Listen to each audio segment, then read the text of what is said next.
마가복음 9장 14절에서 29절까지 제가 봉독하겠습니다. 이에 그들이 제자들에게 와서 보니 큰 무리가 그들을 둘러싸고 서기관들이 그들과 더불어 변론하고 있더라. 온 무리가 곧 예수를 보고 매우 놀라며 달려와 문안하거늘 예수께서 물으시되 너희가 무엇을 그들과 변론하느냐? 우리 중에 하나가 대답하되 선생님, 말 못하게 귀신 들린 내 아들을 선생님께 데려왔나이다. 귀신이 어디서든지 그를 잡으면 거꾸러져 거품을 흘리며 이를 갈며 그리고 파리해지는지라. 내가 선생님의 제자들에게 내쫓아달라 하였으나 그들이 능히 하지 못하더이다. 대답하여 이르시되 믿음이 없는 세대여, 내가 얼마나 너희와 함께 있으며 얼마나 너희에게 참으리요. 그를 내게로 데려오라 하시매 이에 데리고 오니 귀신이 예수를 보고 곧 그 아이로 심히 경련을 일으키게 하는지라. 그가 땅에 엎드려져 구르며 거품을 흘리더라. 예수께서 그 아버지에게 물으시되 언제부터 이렇게 되었느냐 하시니 이르되 어릴 때부터니이다. 귀신이 그를 죽이려고 불과 물에 자주 던졌나이다. 그러나 무엇을 하실 수 있거든 우리를 불쌍히 여기사 도와 주옵소서. 예수께서 이르시되 할 수 있거든이 무슨 말이냐? 믿는 자에게는 능히 하지 못할 일이 없느니라 하시니 곧 그 아이의 아버지가 소리를 질러 이르되 내가 믿나이다. 나의 믿음 없는 것을 도와주소서 하더라. 예수께서 무리가 달려와 모이는 것을 보시고 그 더러운 귀신을 꾸짖어 이르시되 말 못하고 못 듣는 귀신아, 내가 네게 명하노니 그 아이에게서 나오고 다시 들어가지 말라 하시매 귀신이 소리 지르며 아이로 심히 경련을 일으키게 하고 나아가니 그 아이가 죽은 것 같이 되어 많은 사람이 말하기를 죽었다 하나 예수께서 그 손을 잡아 일으키시니 이에 일어서니라. 집에 들어가시매 제자들이 조용히 묻자오되 우리는 어찌하여 능히 그 귀신을 쫓아내지 못하였나이까? 이르시되 기도 외에 다른 것으로는 이런 종류가 나갈 수 없느니라 하시니라. 아멘. 여러분, 다시 한번 새해 첫날 교회 오신 것을 첫 주일날 교회 오신 것을 환영합니다. 오늘 예배 가운데 많은 애 받는 귀한 시간 되시길 바랍니다. 우리는 오늘 생애 최고의 해라는 설교 시리즈를 시작합니다. 우리는 이번 시리즈를 통해 2020년을 생애 최고의 해로 만들기 위해 해야 할 것들에 대해 생각해 보겠습니다. 많은 사람들이 어떤 목표를 설정하면 처음에는 에너지를 갖고 담대하게 첫 발걸음을 내딛습니다. 하지만 시간이 지나가면서 점점 흐지부지 끝나고 맙니다. 이것을 잘 보여주는 예는 바로 새해 결심들입니다. 많은 사람들이 새해에 이루고자 하는 목표를 세웁니다. 하지만 많은 결심들이 흐지부지 끝나버립니다. 헬스클럽에 가서 운동을 하려고 운동복과 가방을 삽니다. 헬스클럽에 돈을 내고 가입을 합니다. 그런데 한 달이 지나면 더 이상 가지를 않습니다. 성경을 일독하겠다고 결심을 하고 읽기 시작합니다. 그런데 출애굽기를 지나가지 못합니다.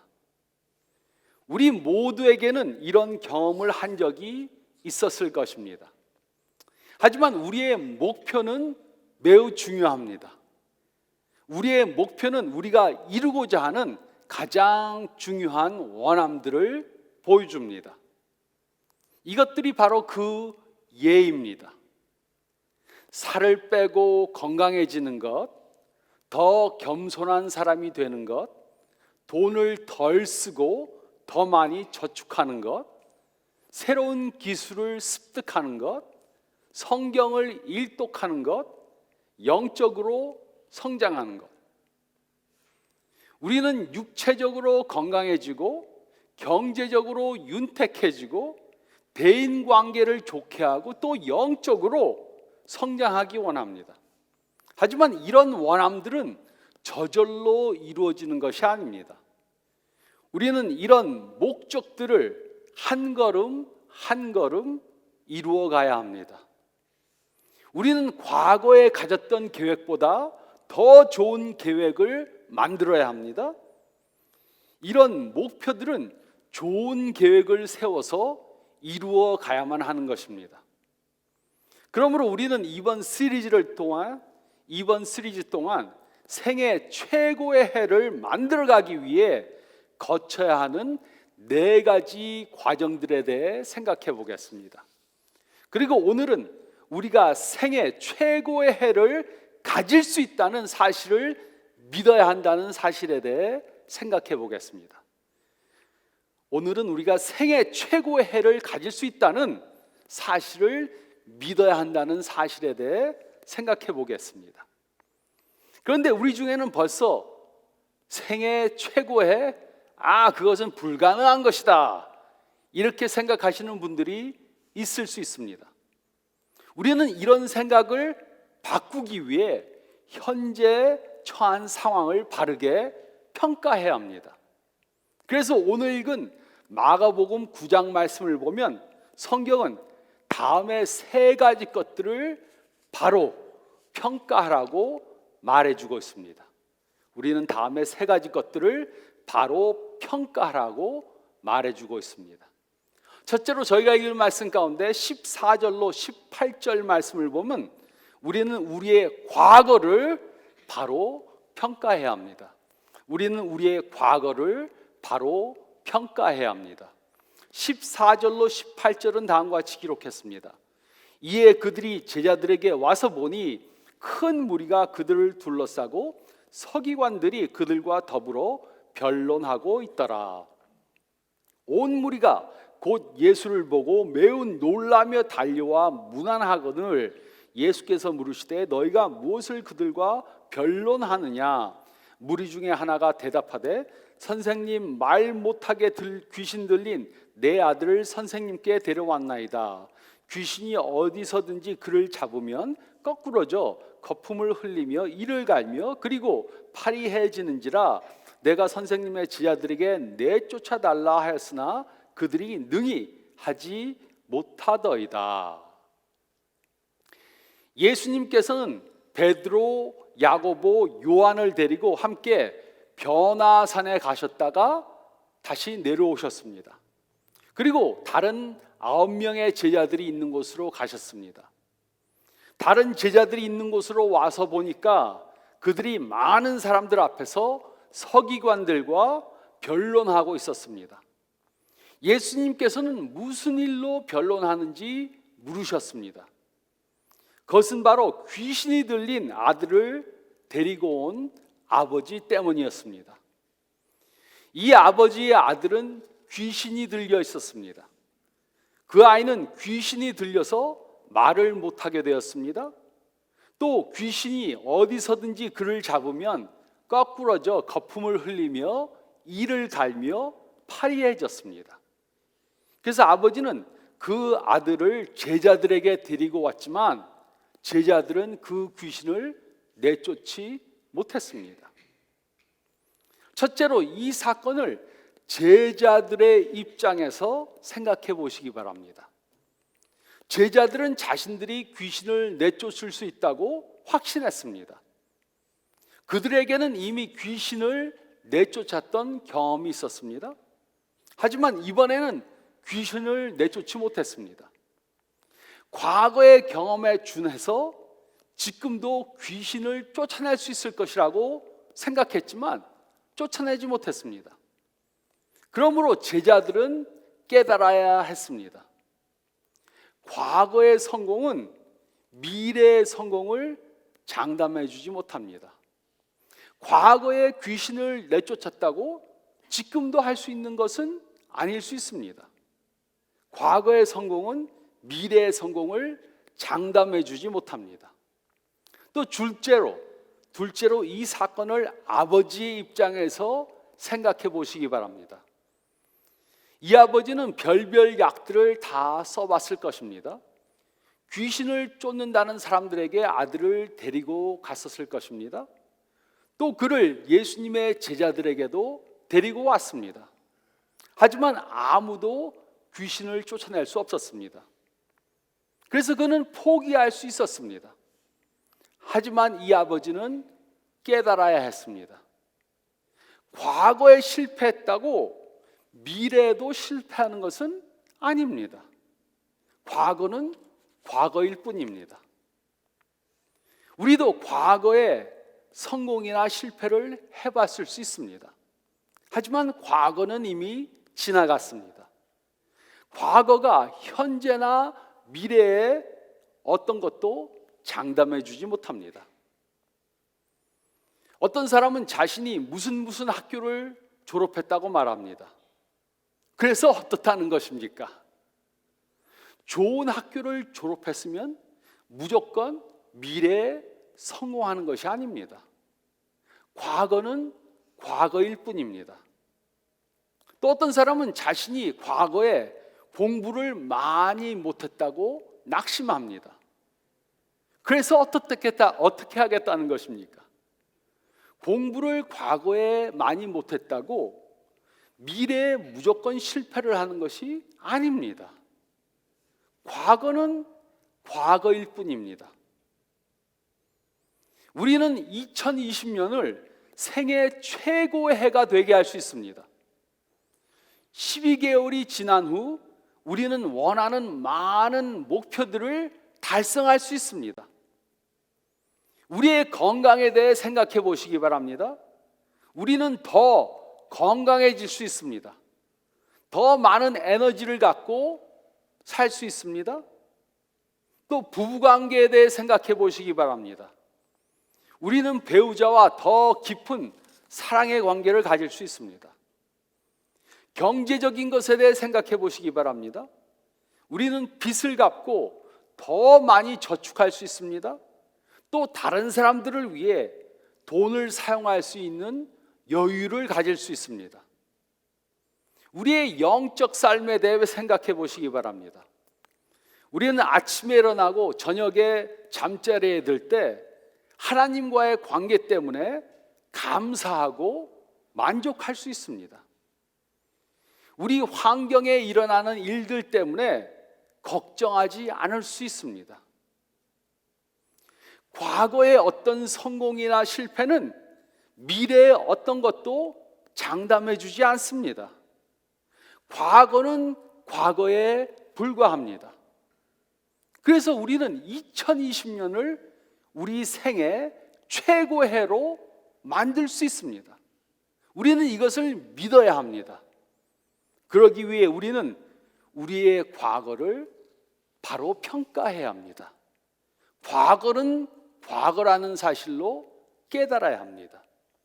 우리는 우리의 과거를 바로 평가해야 합니다. 또 둘째로 저희가 읽은 말씀 가운데 19절로 24절 말씀을 보면 우리는 우리의 자산을 바로 평가해야 합니다. 우리는 우리의 가진 자산을 바로 평가해야 합니다. 19절로 24절은 다음과 같이 기록했습니다.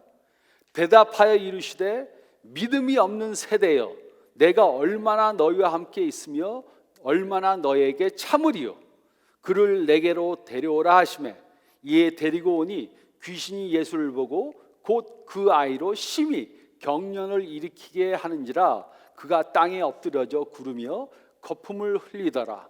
예수께서 그 아버지에게 물으시되 언제부터 이렇게 되었느냐 하시니 이르되 어릴 때부터니이다. 귀신이 그를 죽이려고 불과 물에 자주 던졌나이다. 그러나 무엇을 하실 수 있거든 우리를 불쌍히 여기사 도와주옵소서. 예수께서 이르시되 할 수 있거든이 무슨 말이냐 믿는 자에게는 능히 하지 못할 일이 없느니라 하시니 곧 그 아이의 아버지가 소리를 질러 이르되 내가 믿나이다. 나의 믿음 없는 것을 도와주소서 하더라. 예수님께서는 제자들의 믿음 없음을 꾸짖으셨습니다.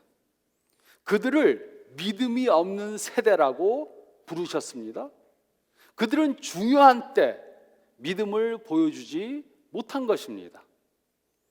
내가 얼마나 너희와 함께 있으며 얼마나 너희에게 참으리요 라고 말씀하신 것은 그들의 믿음이 부족한 것에 대한 답답함을 말해주신 것입니다.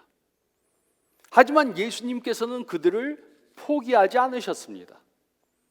예수님께서는 그 아이가 얼마나 오랫동안 귀신 들어 있었는지 물으셨습니다. 이것은 예수님의 깊은 동정심을 보여줍니다. 그 아이는 어려서부터 이런 상태에 있었습니다. 귀신은 그를 죽이려고 자주 불과 물에 그 아이를 던졌습니다.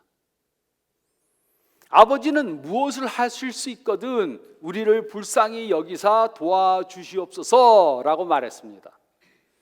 아버지가 아들을 예수님의 제자들에게 데려왔을 때는 소망을 가지고 왔습니다.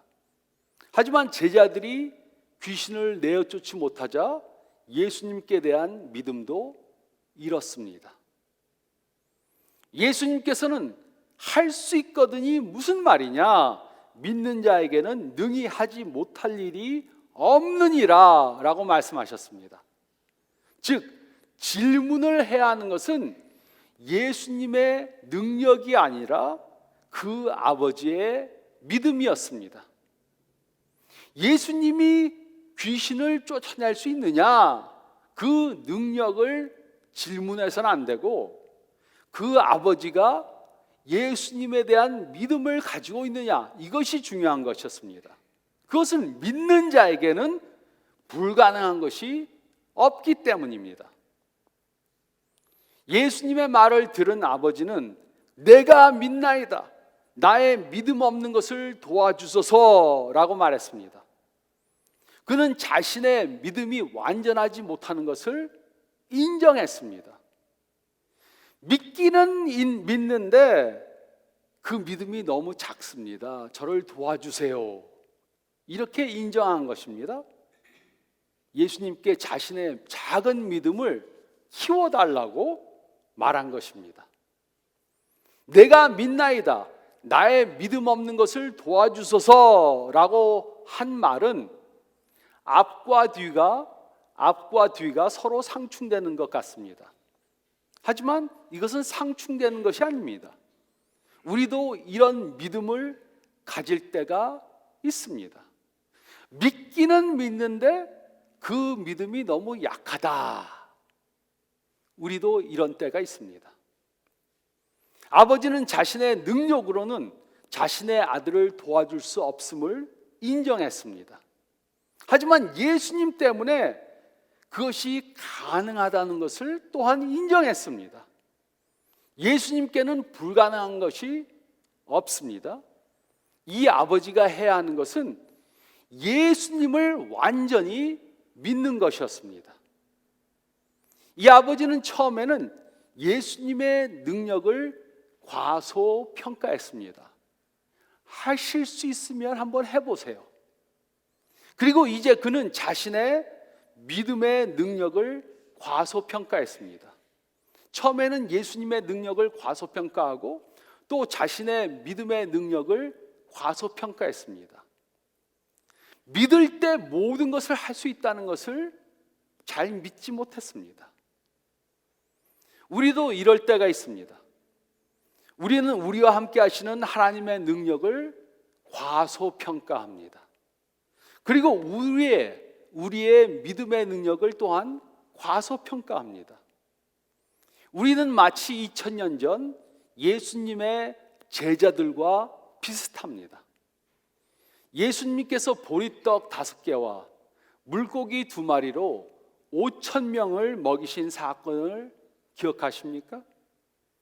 예수님께서는 그들에게 너희에게 무엇이 있느냐 이렇게 물으셨습니다. 그때 안드레가 요한복음 6장 9절에 다음과 같이 말했습니다.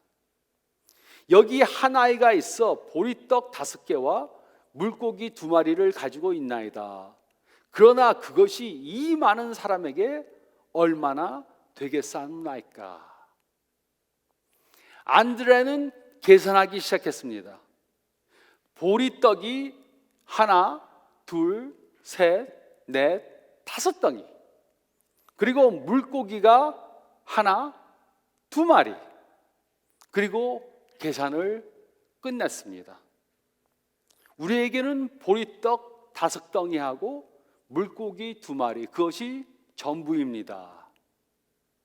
그는 잘못 계산한 것입니다. 바르게 계산하면 보리떡이 하나, 둘, 셋, 넷, 다섯 덩이, 그리고 물고기가 하나, 두 마리, 더하기 예수님, 이것이 바른 계산이었습니다. 우리도 이렇게 잘못 계산할 수 있습니다. 하지만 우리는 예수님을 빼고 우리의 자산을 계산하면 안 됩니다. 예수님이 우리의 가진 가장 큰 자산입니다. 그래서 예수님이 함께 하시면 모든 것들이 다 가능한 것입니다. 우리는 우리의 자산을 바로 평가해야 합니다. 내가 가진 것, 나에게 있는 것 가운데 예수님을 빼고 계산하면 안 됩니다. 우리는 우리의 자산을 바로 평가해야 합니다. 그리고 셋째로 25절에서 29절 말씀을 보면 우리는 우리의 생각을 바로 평가해야 합니다. 우리는 우리의 생각을 바로 평가해야 합니다. 25절로 29절은 다음과 같이 기록했습니다. 예수께서 무리가 달려와 모이는 것을 보시고 그 더러운 귀신을 꾸짖어 이르시되 말 못하고 못 듣는 귀신아, 내가 내게 명하노니 그 아이에게서 나오고 다시 들어가지 말라 하시매 귀신이 소리 지르며 아이로 심히 경련을 일으키게 하고 나가니 그 아이가 죽은 것 같이 되어 많은 사람이 말하기를 죽었다 하나 예수께서 그 손을 잡아 일으키시니 이에 일어서니라. 집에 들어가심에 제자들이 조용히 묻자오되 우리는 어찌하여 능히 그 귀신을 쫓아내지 못하나이까. 이르시되 기도 외에 다른 것으로는 이런 종류가 나갈 수 없느니라 하시니라.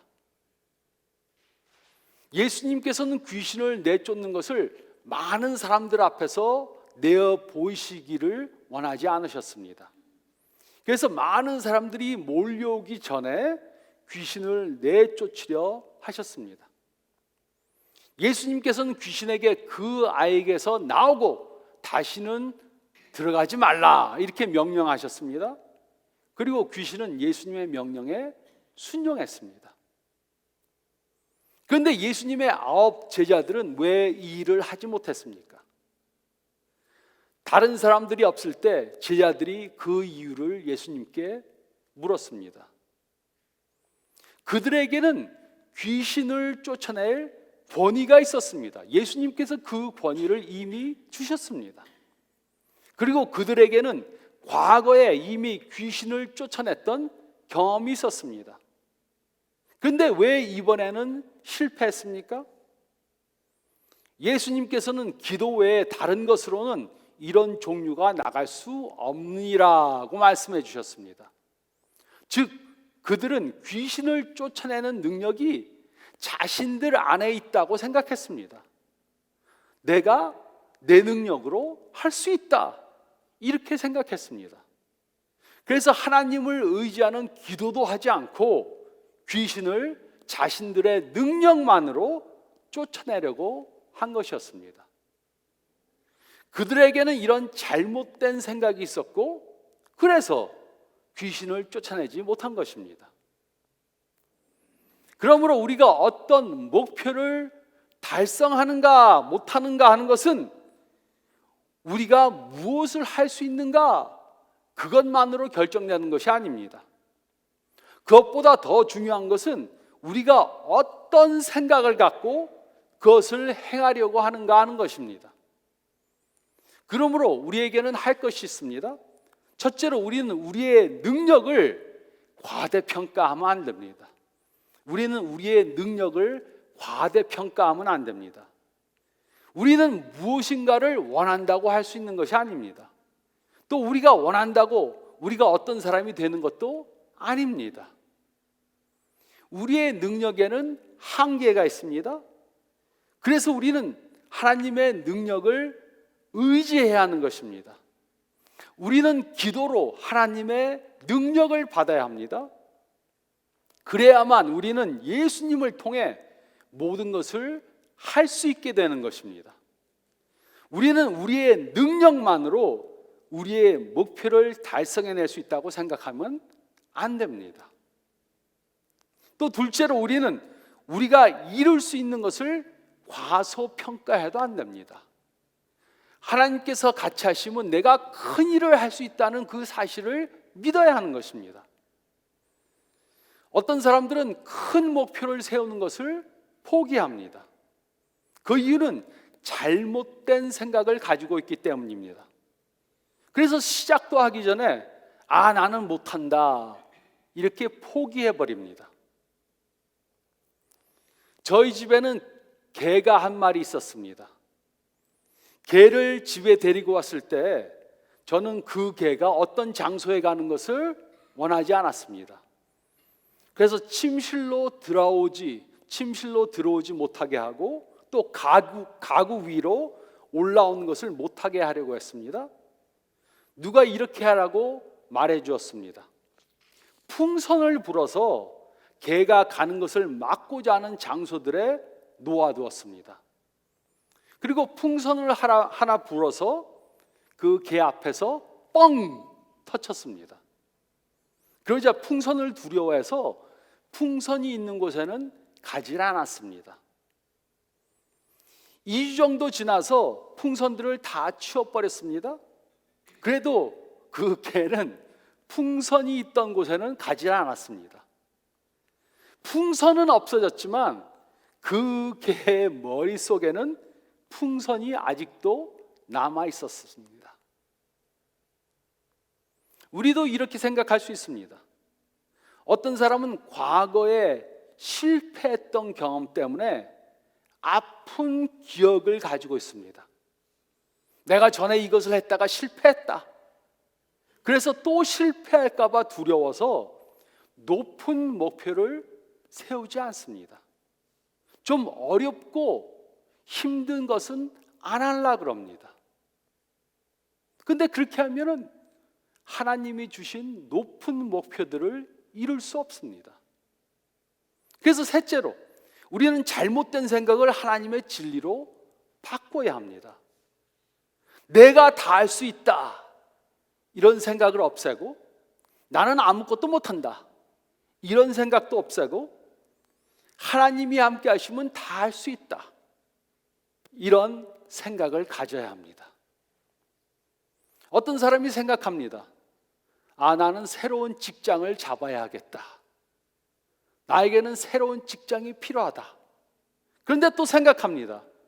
나는 경험이 없어서 말을 잘못해서 아무도 나를 고용하지 않을 거야. 이런 잘못된 부정적인 생각은 우리로 큰 목표들을 이루어가지 못하게 만듭니다. 우리는 이런 부정적이고 잘못된 생각들을 하나님의 진리로 바꿔야 합니다. 우리는 우리의 생각을 바로 평가해야 합니다. 우리의 삶은 적어도 다음에 10가지 영역들로 나뉠 수 있습니다. 우리의 삶은 적어도 다음에 10가지 영역들로 나뉠 수 있습니다. 첫째, 영적 영역. 이것은 하나님과의 관계를 말합니다. 둘째로, 지적 영역. 이것은 사고하는 것을 말합니다. 셋째로, 감정적 영역. 이것은 심리적인 면을 말합니다.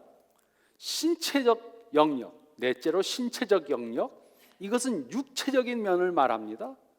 다섯 번째로, 결혼적 영역. 이것은 부부관계를 말합니다. 여섯 번째로, 부모적 영역. 이것은 자녀와의 관계를 말합니다. 일곱 번째로, 사회적 영역. 이것은 친구, 직장 동료와의 관계를 말합니다. 여덟 번째, 직업적 영역. 이것은 직장 생활을 말합니다. 아홉 번째로, 부업적 영역. 이것은 취미와 오락 생활을 말합니다. 열 번째로, 경제적 영역. 이것은 경제적인 면을 말합니다. 우리는 이 10가지 영역들에 지금 어디에 와 있는지 평가해 봐야 합니다. 그리고 이 영역들의 목표를 세워야 합니다. 영적 영역, 지적 능력, 감정적 영역, 신체적 영역, 결혼적 영역, 부모적 영역, 사회적 영역, 직업적 영역, 부업적 영역, 경제적 영역, 이 영역들에 내가 지금 어디에 와 있는가 평가해보고 올해 내가 어떤 목표를 세울 것인가, 그리고 그 목표들을 향해 나가야 합니다. 그렇지 않으면 우리는 생애 최고의 해를 만들어갈 수 없습니다. 그러므로 질문해 보시기 바랍니다. 내가 올해 이루어야 할 목표들이 무엇인가? 그리고 그 영역들을 어떻게 개발해 나갈 것인가? 우리가 생애 최고의 해를 갖기 위해 넘어야 할 많은 장애물들은 우리 생각 속에 있습니다. 나는 못한다. 생애 최고의 해를 갖는 것은 불가능한 것이다. 이러한 장애물들이 우리 머릿속에 있을 수 있습니다. 우리는 이런 생각들을 하나님의 진리의 말씀으로 바꿔야 합니다. 아니면 2020년은 지난해와 비슷한 한 해가 될 것입니다. 2020년이 생애 최고의 해가 될 수 없습니다. 우리는 더 이상 똑같은 삶을 되풀이하지 않아도 됩니다. 우리는 더 높은 목표를 세워놓고 그것을 향해 나가야 합니다. 그러기 위해 우리는 2020년이 생애 최고의 해가 될 수 있다는 사실을 믿어야 합니다. 여태까지 살았던 어떤 해보다 2020년이 나의 생애 최고의 해가 될 수 있다. 이것을 분명히 믿어야 합니다. 그러기 위해 우리는 우리의 과거를 바로 평가해야 합니다. 우리는 과거의 실패 때문에 미래에도 할 수 없다는 생각을 버려야 합니다. 우리는 우리의 자산을 바로 평가해야 합니다. 우리는 예수님을 우리가 가진 것에 가장 중요한 것이라는 사실을 깨달아야 합니다. 우리는 우리의 생각을 바로 평가해야 합니다. 우리는 하나님이 함께 하시면 무엇이든지 할 수 있다는 그 생각을 가져야 합니다. 믿음을 가져야 합니다. 이렇게 믿음을 가지고 예수님과 함께 2020년을 생애 최고의 해로 만들어 가시는 저와 여러분들이 되시기를 예수 그리스도의 이름으로 축원드립니다.